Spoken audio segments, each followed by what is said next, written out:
देखिए गाइज, हम NH8 पे हैं और जैसा कि रूल है कि जो ट्रक वगैरह हैं वो लेफ्ट साइड में चलेंगे, फर्स्ट लेन में नहीं चलेंगे।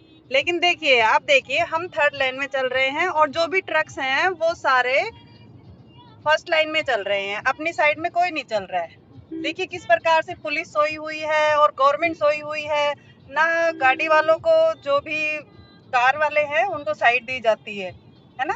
तो देखिए कितना बुरा हाल है।